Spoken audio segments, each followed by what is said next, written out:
महाराष्ट्र राज्याचे लाडके मुख्यमंत्री आदरणीय देवेंद्रजी फडणवीस साहेब यांच्या वाढदिवसाच्या निमित्ताने आणि स्वर्गीय अजितदादा पवार साहेब यांच्या जयंतीच्या निमित्ताने इंदापूर तालुक्यातील भिगवण येथे छत्रपती शिवाजी महाराज महाराजस्व समाधान शिबिर त्या ठिकाणी आयोजित करण्यात आलेलं होतं।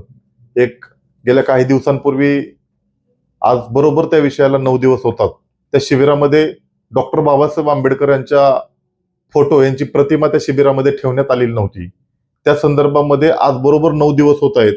इंदापूरचे मुजोर तहसीलदार जीवन बनसोडे यांनी 9 दिवसामध्ये नुसती दिलगिरी देखील व्यक्त केली नाही, माफी देखील इंदापूर तालुक्यातील जनतेची मानली नाहीये। हा कसली मुजोरशाही, ही कसली दादागिरी, ही कसली गुंडगिरी? ही इंदापूर तालुक्याची जनता ही तुमची गुंडगिरी दादागिरी खपवून घेणार नाही। खरं तर या इंदापूर तालुक्यामध्ये मी गेल्या काही दिवसांपूर्वी पत्रकार परिषद आयोजित केलेली होती आणि त्या पत्रकार परिषदेमध्ये मी अनेक विषयांवरती त्या ठिकाणी भाष्य केलं होतं। त्यातील एक महत्त्वाचा विषय की इंदापूर तालुक्यातील शेतकऱ्यांचं रक्त पिण्याचं काम, शेतकऱ्यांच्या टाळूवरचं लोणी खाण्याचं काम हे इंदापूरचे तहसीलदार मुजोर तहसीलदार जीवन बनसोडे करत आहेत। या संदर्भातील मी आरोप केले होते। या संदर्भातील सबळ पुरावे या ठिकाणी माझ्याकडे आहेत।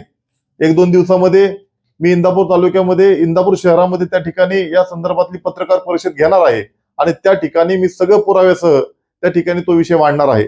खरं तर इंदापूर तालुक्यातील साधारण रुई, न्हावी, डाळस, बेडशिंगे, लासुर्णे, कळस, भवानीनगर, संसर, उद्दट, कुरवली, कळम, निमसाकर, निर्वांगी, रेडणी, रेडा, वडापुरी, पंधारवाडी, कर्दनवाडी, बावडा, तरंगवाडी आणि उजनी पट्ट्यातील अनेक शेतकऱ्यांचे मला या ठिकाणी फोन आलेले आहेत। त्यांनी आपण रस्त्याचे विषय तुम्ही अडवलेले आहेत, ज्यांचे रस्त्याचे विषय अडवल्यानंतर निकाल त्यांचे प्रलंबित ठेवलेले आहेत। काही लोकांकडून पैसे मिळत नाहीत, काही लोक पैसे देत नाहीत म्हणून देखील आपण त्या ठिकाणी निकाल प्रलंबित ठेवलेले आहेत। असे पुरावे, असे व्हिडिओ सुद्धा माझ्याकडे आलेले आहेत। त्यातला सर्वात महत्त्वाचा व्हिडिओ म्हणजे एका शेतकऱ्याला आपण आपल्या ऑफिसमधून इथून पुढे ह्या ऑफिसमध्ये यायचं नाही, तुझं काम मी करणार नाही, अशा प्रकारच्या अर्वाच्य भाषा बोलून त्या शेतकऱ्याला आपण तहसील कार्यालयातून हाकलून दिल्याचा देखील व्हिडिओ माझ्याकडे प्राप्त झालेला आहे। अशी मुजोरशाही ह्या इंदापूर तालुक्यातील जनतेने इथून अगोदरच्या काळामध्ये कधीच पाहिली नव्हती आणि इथून पुढेही पाहणार नाही। मी या राज्याचे मुख्यमंत्री आदरणीय देवेंद्रजी फडणवीस साहेब आणि महसूल मंत्री चंद्रशेखरजी बावनकुळे साहेब यांना आपल्या निलंबनासाठी तक्रार दाखल केलेली आहे। त्या संदर्भात तुम्हाला मुंबईला देखील बोलवणं झालेलं आहे। आपण दिवसभर तिथं ताटकळत थांबून मुंबईला देखील जाऊन आलेला आहात, हे सुद्धा तुम्हाला माहिती आहे। येणाऱ्या काळामध्ये आपलं जोपर्यंत निलंबन होणार नाही तोपर्यंत हा इंदापूर तालुक्यातील सामान्य जनतेचा लढा संपणार नाही।